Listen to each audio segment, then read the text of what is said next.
안녕하세요. 정치를 쉽게 풉니다. 정치의 10단.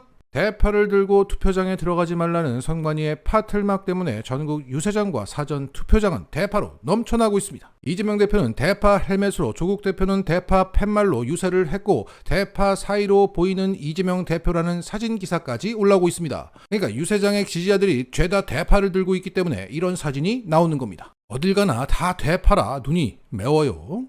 그리고 투표장에는 디올이라고 적힌 종이백을 들고 투표장에 들어갔는데 아무런 제지가 없었다는 인증샷이 올라오고 있습니다. 이렇게 윤석열 후배가 선관위의 사무총장, 선관위의 2인자의 자리에 있으면서 국민의 기본권, 표현의 자유를 건드렸기 때문에 대파가 모든 이슈를 빨아들이고 있습니다. 여기에 한동훈도 심상치 않게 느꼈던지 법카, 초밥, 위조 표창장, 일제 샴푸, 여배우 사진, 형수 욕설 녹음기 이거 들고 들어가도 되냐고 묻고 있습니다. 뭘 물어봅니까? 너님의 기본권입니다. 물어보지 마시고 그냥 들고 들어가시면 됩니다.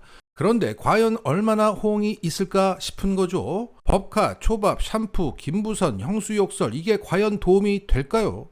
특히 초밥은 자기들끼리나 초밥하면 이재명 법카를 떠올리겠지만 일반 국민들은 모릅니다. 오히려 후쿠시마, 오염수 방류 이것으로 오해될 수 있다. 그리고 김부선, 형수욕설 이런 거 막 가져가 틀면 본인들만 손해입니다. 어찌됐든 만약 국힘이 언론들과 함께 어떤 아이템을 띄운다면 우리도 가만히 있지 않을 겁니다. 예를 들어 김건희의 탬버린, 윤석열이 맞고 자랐다던 그 고무 호스, 한동훈의 가발, 생닭이 유력합니다. 투표장에서 탬버린 흔들고 가발 이상하게 쓰고 까치발로 한번 걸어줄까요? 어떻게? 우리는 기본권을 지키기 위해서 민생을 지향하기 때문에 대파로 나름 참고 있는 겁니다. 만약 이상한 거 띄우면 우리는 탬버린 흔들고 가발 씁니다. 이러한 아이템전에서도 국힘이 밀리는 것을 보면 국힘과 일반 국민들이 그동안 얼마나 괴리되어 왔는지를 알 수 있는 겁니다. 쥐들끼리만 으쌰.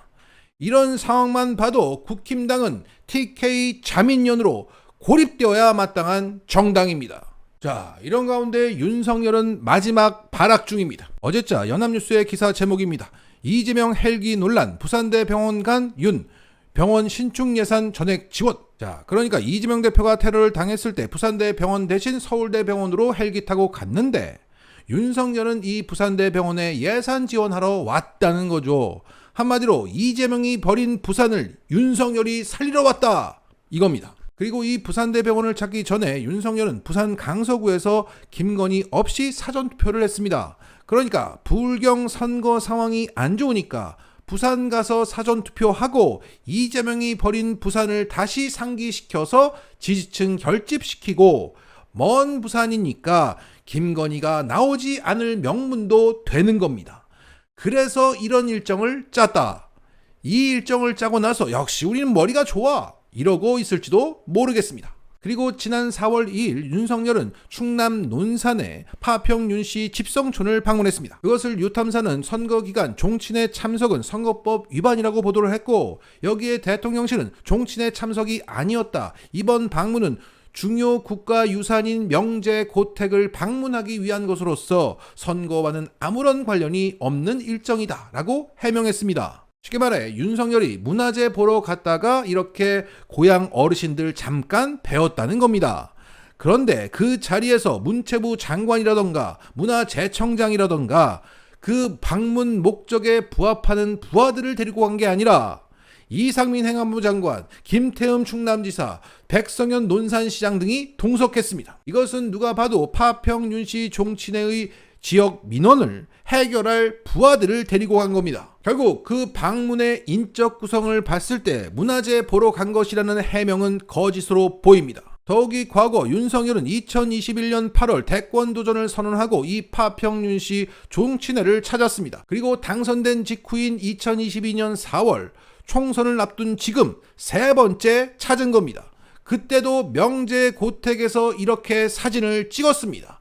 명제고택을 처음 보러 간 것도 아니고 정치적으로 중요한 시기마다 가놓고는 마치 국가유산 문화재 보러 간 것이라고 거짓 해명을 한 것을 보면 우리가 가지고 있는 의혹, 종친회를 대상으로 한 선거운동이 사실로 보입니다. 결국 부산에서 충청에서 윤석열이 막판 몸부림을 치는 걸 보니까 그만큼 그들이 봤을 때도 부산과 충청이 흔들리고 있다는 겁니다. 자, 이런 가운데 어제 유시민 작가는 알릴레오 방송에서 총선 여론조사와 판세를 얘기했습니다. 그들처럼 부산과 충청이 심상치 않아 보인다고 분석했습니다. 그리고 전체 판세를 가를 지역구는 박윤국 후보가 뛰고 있는 포천 가평과 엄태준 후보가 뛰고 있는 이천이라고 했습니다. 그러니까 국힘이 당연히 이기는 곳에서 그 전선이 쳐 있기 때문에 전체적으로 민주당이 우세한 흐름이라는 것을 알 수 있었습니다. 그리고 유시민 작가는 MBC 패널 조사 데이터를 기반으로 조국혁신당의 성공 비결에 대해서 이렇게 분석했습니다. 조국혁신당은 중도층을 흡수했다.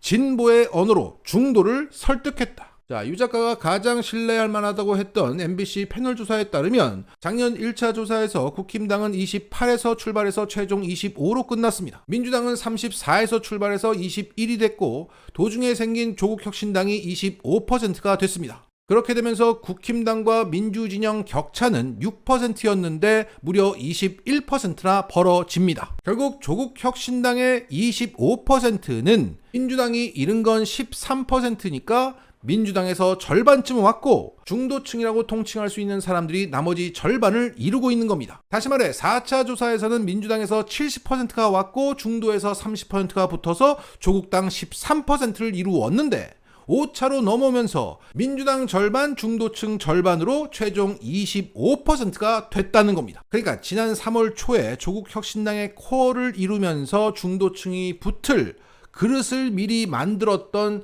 민주당의 40, 50, 60의 선택은 옳았던 겁니다.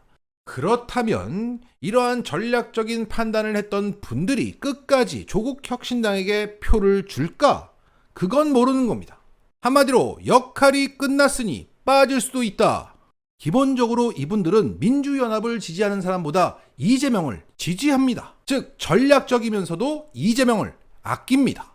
현재 MBC 패널 조사 기준이라면 임미애 후보는 안 되고 김윤 후보도 위태롭습니다. 최근 발표된 리얼미터 기준이라면 한창민 후보뿐만 아니라 강유정 후보조차 위태롭습니다. 그래서 이분들은 최종 판단을 바꿀 수 있습니다. 저는 우리의 집단지성이 신이라고 생각하고 잘 조율하실 거라고 믿습니다. 우리가 임미애를 놓치고 싶지 않다. 그러면 놓치지 않습니다. 오늘 끝난 사전 투표율만 봐도 그렇습니다. 앞서 민주당 김민석 상황실장은 사전 투표율 목표치를 1과 3을 대입해서 31.3%라고 공표한 바 있습니다. 그런데 실제 그 수치가 나왔습니다. 우리가 바라면 됩니다.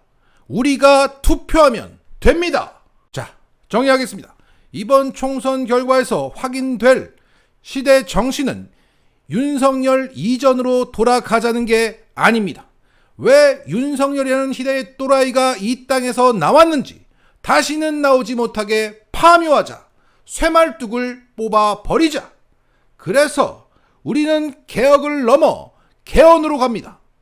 대동세상을 꿈꾸는 이재명 대표가 제7공화국의 헌법 초안을 작성합니다. 마치겠습니다.